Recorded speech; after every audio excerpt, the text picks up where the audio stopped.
In the late 1960s, Northern California was alive with music, freedom, and change. But beneath the peace and laughter, a shadow moved. Couples parked in quiet places suddenly became targets.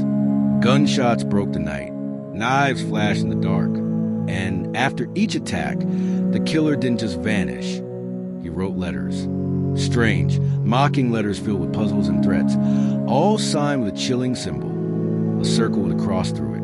He called himself Zodiac, and his identity remains one of America's greatest unsolved mysteries. The night was still. A couple sat quietly in their car along a lonely road near Vallejo, California. They whispered each other, the radio buzzing with soft music. To them, it was just another summer night in 1969. But from the shadows, someone was watching. His footsteps made no sound. His presence was hidden by the dark. And in his hand, he carried a gun. Without warning, the quiet night broke apart. Shots tore through the stillness. The car shook. Screams filled the air. Then silence returned just as quickly. The figure walked away calmly, fading back into the darkness. He left behind chaos, fear, and confusion. A few days later, the local newspaper received a letter. It was strange, almost mocking. The writer claimed to be the killer, calling himself the Zodiac. His message wasn't only words. It contained symbols, strange puzzles no one could understand. He demanded the newspapers publish his code, or more people would die. That was the beginning of one of America's most chilling mysteries. The Zodiac Killer wasn't like others. Most criminals hid in the shadows, but this one craved attention. He wanted headlines, fear, and control. His letters kept coming, filled with arrogance, threats, and challenges to police. Each one made the community more afraid. People who once felt safe in small towns now locked their doors tight. Couples avoided quiet lakes and roads. Nobody knew who he was, and that was the scariest part. He could be anyone, a neighbor, a teacher, even a stranger standing in line at the store. But what made him unforgettable wasn't just the crimes. It was his ability to vanish, to kill, and then disappear like smoke. Detectives chased every lead, questioned dozens of suspects, and studied his ciphers day and night. They found nothing solid. The Zodiac was always a step ahead. His games turned California into a place of whispers and fear. And just when people began to think maybe it stopped, he appeared again, this time dressed in a hood with a strange symbol painted on his chest. He approached another couple near a lake, carrying a knife and speaking calmly, almost too calmly. The peaceful evening turned into horror. The couple realized the nightmare wasn't over. The Zodiac wasn't only writing letters. He was there, in person, standing before them. The figure in the hood seemed almost unreal, like something out of a nightmare. His strange costume, dark hood, glasses, and a white symbol stitched onto his chest, made him look more like a character than a man. But the knife in his hand was very real. He told the couple he had escaped from prison and needed their car. His voice was calm, steady, but his presence made their hearts race. They hoped if they did, as he said, they might survive. But the Zodiac had other plans. The attack left the community shaken in a new way. This wasn't just a faceless shadow anymore. He had shown himself, and his confidence was terrifying. Once again, newspapers received his letters. He bragged about his crimes, claimed he had killed more than people knew, and laughed at the police. Some of his letters included maps with crosshairs, threatening to attack school buses filled with children. Parents panicked, and fear spread faster than ever. The ciphers he sent became national puzzles. People everywhere tried to solve them. When one was cracked, it revealed disturbing words. The Zodiac described killing as fun, like a game he intended to keep playing. Police officers worked around the clock. Suspects were brought in. One man in particular seemed promising, but in the end, evidence didn't match. Handwriting samples failed. Fingerprints didn't line up, and every lead turned into another dead end. The Zodiac was untouchable. Even as detectives grew frustrated, the public remained on edge. Ordinary moments felt unsafe. A man fueling his car late at night would glance around nervously. A couple walking to the movies would notice every shadow. California, once a place of freedom and light, felt like it was being stalked by an invisible figure. He wasn't just attacking people anymore. He was attacking the feeling of safety itself. And then came another letter. This time, the Zodiac claimed he would attack again very soon. He gave no names, no times, just a warning. The police scrambled, but they didn't know where he would strike. Then in San Francisco, a cab driver was found dead in his car. Witnesses said they saw a man nearby wiping the taxi door before walking away. The description matched no one in particular. And just like that, the Zodiac had struck again, right in the middle of the city. The murder of the cab driver shook San Francisco to its very core.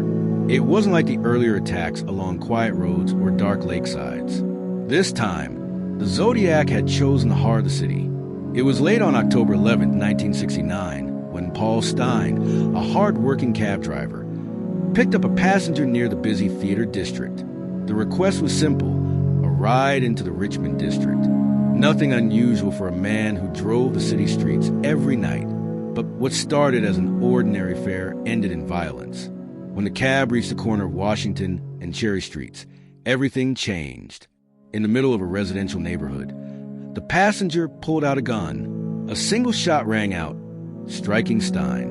The man then leaned over, calmly wiping down the cab to remove fingerprints. He tore away part of the driver's bloody shirt before slipping out of the vehicle and vanishing into the night. Witnesses, including teenagers looking out their window, saw the man walking away. They described him as average height, stocky, wearing glasses, and moving without panic. It was as if killing a man in cold blood in the middle of San Francisco was just another errand to him. The boldness stunned both the police and the public. Until now, Zodiac's attacks had taken place in secluded areas. But this was different. He was proving he could kill anywhere, anytime, and still get away. Days later, a letter arrived at the San Francisco Chronicle. It was written in the same taunting tone as before, but this time he included proof. A piece of Paul Stein's shirt. The arrogance of the act sent chills through the city. This was no hoax. This was no pretender. This was the Zodiac, reminding everyone that he could strike again whenever he pleased. He wasn't hiding. He was daring the world to try and stop him. Detectives scrambled. The San Francisco Police Department and the FBI poured resources into the case. Hundreds of suspects were questioned. Profiles were drawn up by experts. Was Zodiac a local man with intimate knowledge of the Bay Area? Or was he a drifter, a faceless stranger who moved from town to town, blending into crowds so no one would suspect him? Opinions differed, but facts were scarce. Investigators collected handwriting samples from suspects and compared them to the bold, slanted writing of the Zodiac's letters. They fingerprinted men who matched witness descriptions. They ran lie detector tests on promising suspects. Each time, the trail seemed hot until it went cold again. Nothing matched perfectly. It was like trying to hold smoke with bare hands. The harder they tried to grip it, the faster it slipped away. Meanwhile, the public grew more terrified with every letter. The Zodiac wasn't content to just confess. He wanted to control the narrative. In one chilling message, he threatened to shoot children as they rode on school buses.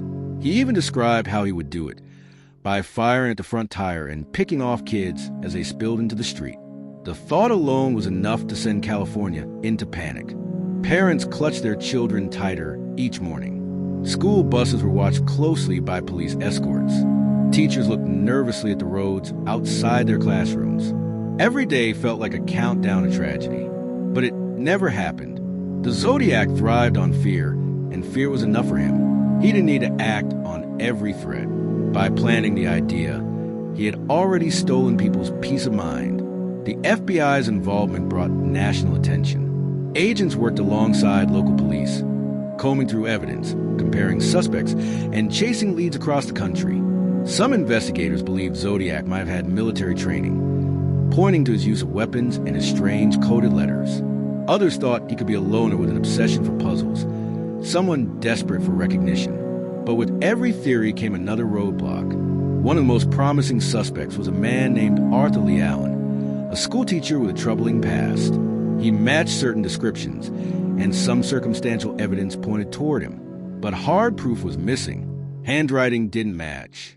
Fingerprints didn't line up.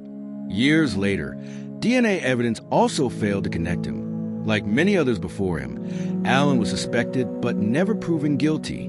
The frustration weighed heavily on investigators. Detectives spent sleepless nights going over the same evidence again and again. They mapped the attacks, looking for patterns. They compared letters, searching for hidden meanings.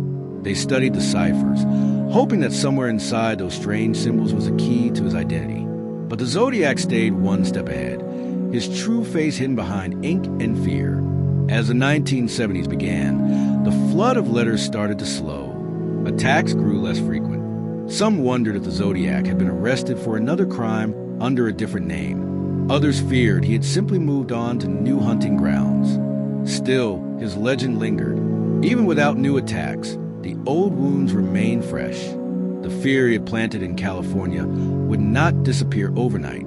Decades later, his ciphers remain a source of fascination. Some were solved, revealing chilling admissions. Others remain mysteries, taunting investigators even from beyond the grave. Amateur codebreakers, journalists, and true crime enthusiasts still pore over the symbols, hoping to find what the FBI and police never could. In 2020, one of his ciphers was finally cracked after more than 50 years, proving just how complex his twisted games were. But even that didn't reveal his true name. The identity of the Zodiac remained hidden. Theories have filled countless books and documentaries. Some believe he died long ago, taking his secrets to the grave. Others think he may still be alive, an old man blending into society, quietly watching the world speculate about him. What everyone agrees on is this: he changed California forever.